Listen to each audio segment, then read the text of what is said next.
दक्ष प्रजापति को पटक कर उसी यज्ञ मंडप में उनकी छाती पर वीरभद्र चढ़ गए और तलवार लेकर के उनका गला काटने लगे। वीरभद्र का गला, वो दक्ष प्रजापति का गला कट नहीं रहा था। तब वीरभद्र ने देखा उसी यज्ञ मंडप में एक पशु का सिर रखा था। यज्ञ के लिए जो सवनीय पशु था, उस पशु का सिर कटा हुआ सिर वहीं रखा था यज्ञ मंडप में। उस सिर को देखकर वीरभद्र को याद आ गया। क्या याद आ गया? बोले दृष्ट्वा संज्ञपनम योगम पशूनाम च पतिर्मखे। यज्ञ में पशु का संज्ञपन जैसे किया जाता है, उस विधि का स्मरण हो गया वीरभद्र को। और वीरभद्र ने सोचा ऐसे नहीं मरेंगे तो इस तरीके से इनको मारा जाए। यज्ञ में जैसे पशु को मारा जाता है, उस विधि से इनको मारे तब तो ये मरेंगे ही मरेंगे। और फिर उस विधि का स्मरण किया वीरभद्र ने और दक्ष प्रजापति के सिर को पकड़कर जोर से घुमाना शुरू कर दिया।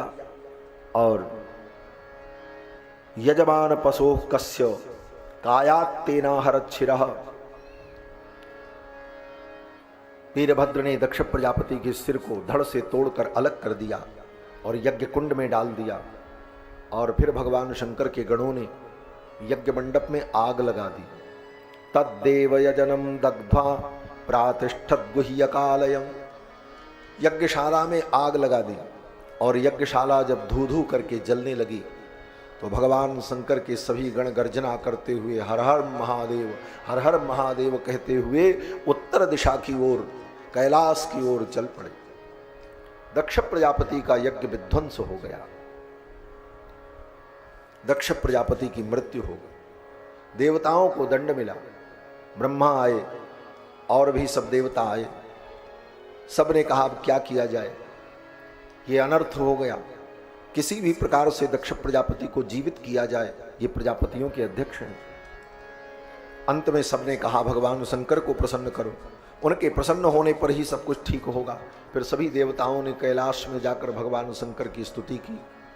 भगवान शंकर प्रसन्न हुए और भगवान शंकर ने कहा ठीक है, अब जो कुछ हुआ सो तो हुआ, लेकिन सब ठीक करो। बोले कैसे ठीक करें? बोले वो बकरे का सिर जो है वो दक्ष प्रजापति के धड़ में लगा करके उनको जिंदा करा, क्योंकि उनका सिर तो कुंड में डाल दिया था, सिर तो नष्ट हो गया था, धड़ बचा था। नीचे के शरीर में बकरे का सिर लगाकर दक्ष प्रजापति को जीवित कर दिया।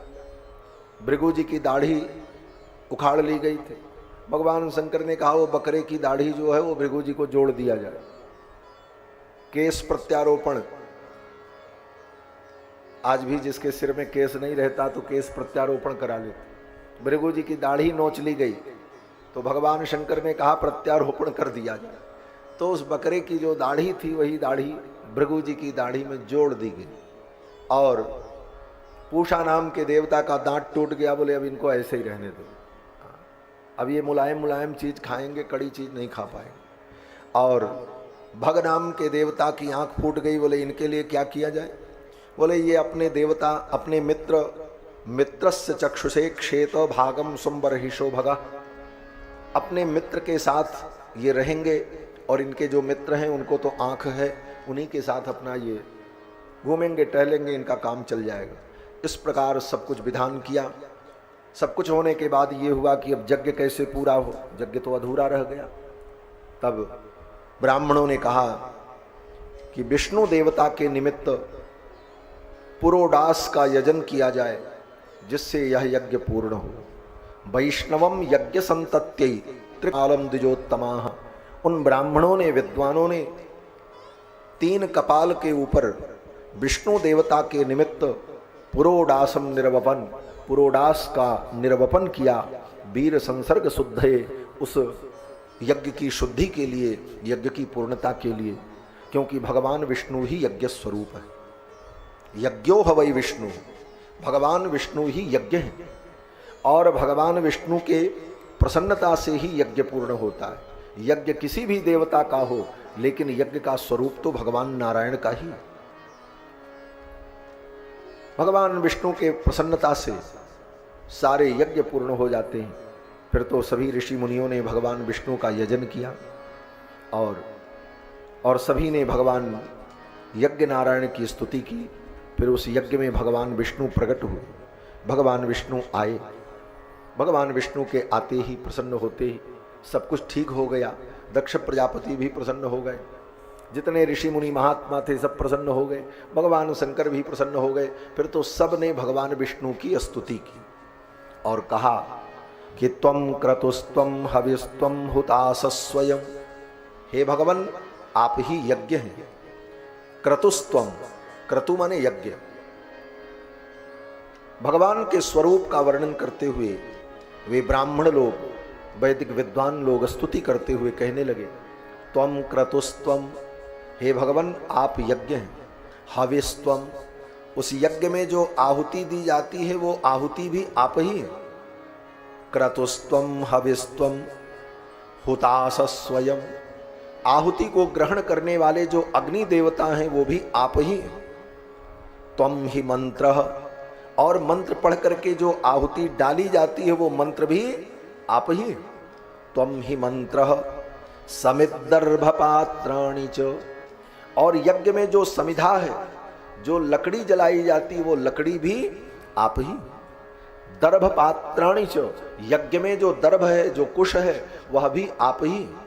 पात्राणि च, यज्ञ में जितने पात्र हैं वो भी आप ही। और इतना ही नहीं, त्वं सदर्श त्विजो दंपतिर्देवता। त्वं सदस्य त्विजो, यज्ञ में जो सदस्य हैं, जो विद्वान हैं, जो आचार्य हैं, वो भी कौन है? बोले आप ही। दंपति देवता, यज्ञ करने वाले जो जजमान हैं, वो जजमान कौन है? पति पत्नी, बोले भगवान ही। देवता, यज्ञ में आहुति ग्रहण करने वाले देवता भी कोई और नहीं है, स्वयं भगवान ही है। अग्निहोत्रम स्वधा सोम आज्यम पशु, अग्निहोत्र, स्वाहा, स्वधा, सोमरस, घृत, ये सब भगवान नारायण ही है। भगवान यज्ञ स्वरूप है।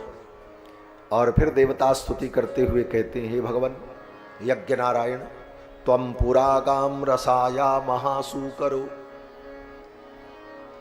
आप ही सृष्टि के प्रारंभ में इस पृथ्वी का उद्धार करने के लिए महासूकर का रूप धारण करते। त्वं पुरागाम रसाया, गाम माने पृथ्वी, पृथ्वी का एक नाम है गो। गो माने गाय और गो माने पृथ्वी, पृथ्वी का एक नाम गो। तो ये पृथ्वी जब रसातल में चली गई थी तो इसका उद्धार करने के लिए महासूकर का रूप धारण करके आपने ही दृष्टया पद्मिनीं वारणेन्द्रो यथा, भगवान की महिमा का कैसे शब्दों में भाव पिरोया है वेद व्यास जी ने। ब्राह्मण स्तुति करते हुए कहते हैं, हे प्रभु, इतनी बड़ी पृथ्वी को आपने अपनी दांतों पर उठाया दृष्टया, लेकिन वो पृथ्वी का भार आपके लिए कितना था? बोले पद्मिनी वारणेन्द्रो यथा, जैसे कोई विशाल गजराज अपनी सूंड से एक कमल पुष्प को उठा ले तो उस हाथी के लिए कमल पुष्प को उठाना कोई कठिन काम नहीं है। उसी प्रकार आपने एक फूल के समान, एक कमल पुष्प के समान इतनी बड़ी पृथ्वी को अपने दाढ़ों पर धारण कर लिया। दृष्टया पद्मिनी वारणेन्द्रो यथा स्तूयमानो नदल लीलया योगभिर, बड़े बड़े योगियों ने आपकी स्तुति की, आपके उस स्वरूप का चिंतन किया, आप यज्ञ स्वरूप हैं।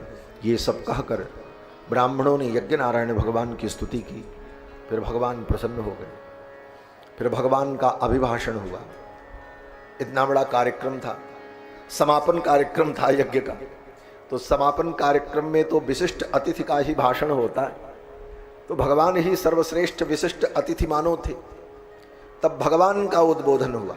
सब ने भगवान की जब स्तुति कर ली तब भगवान कहते हैं, अहम ब्रह्मा च सर्वश्च जगतः कारणम परम। हे प्राणियों, मैं और ब्रह्मा और ये भगवान शंकर, हम तीनों, ब्रह्मा विष्णु महेश, जगतः कारणम परम, इस जगत के हम तीनों कारण हैं। किस प्रकार से? बोले ब्रह्मा सृष्टि करते हैं, मैं पालन करता हूं और शिव संहार करते हैं।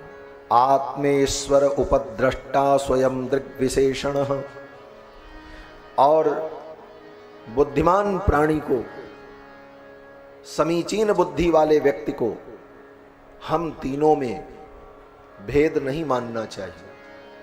भगवान शंकर कहते हैं त्रयाणाम एक भावानाम, त्रयाणाम एक भावानाम यो न पश्यति वैभिदान। जो इन तीनों में भेद समझता है वह अनुचित करता है। सर्वभूतात्मनाम ब्रह्मन् सौ शांतिमधिगच्छति। और जो हम तीनों में अभेद समझता है वह शांति को प्राप्त करता है। ये सब कहकर भगवान सबको संतुष्ट करके अंतर्धान हो गए। कहते हैं बाद में दक्ष प्रजापति ने, जब दक्ष प्रजापति का सिर बकरे का हो गया तो उनको अच्छा नहीं लगा। बाद में दक्ष प्रजापति ने अपना वो शरीर छोड़ दिया और फिर इनका दूसरा जन्म हुआ है पंचजन की बेटी अस्किनी के साथ। ये प्रचेता के पुत्र बनकर के प्रकट हुए और फिर पंचजन की बेटी अस्किनी के साथ इनका विवाह हुआ। फिर इनके अनेक पुत्र हुए, 60 कन्याएं हुई और उन 60 कन्याओं के द्वारा प्रजा का विस्तार हुआ। ये सब कथा श्री मैत्रेय जी महाराज विदुर जी को बताते हैं। आगे मनु जी के पुत्र के वंश का वर्णन करते हैं। मनु जी के पुत्र महाराज उत्तानपाद हुए। उत्तानपाद की 2 पत्नियां थीं। बड़ी पत्नी का नाम सुनीति और छोटी पत्नी का नाम सुरुचि। बड़ी पत्नी जो सुनीति हैं उनके पुत्र का नाम ध्रुव और छोटी पत्नी जो सुरुचि हैं उनके पुत्र का नाम उत्तम।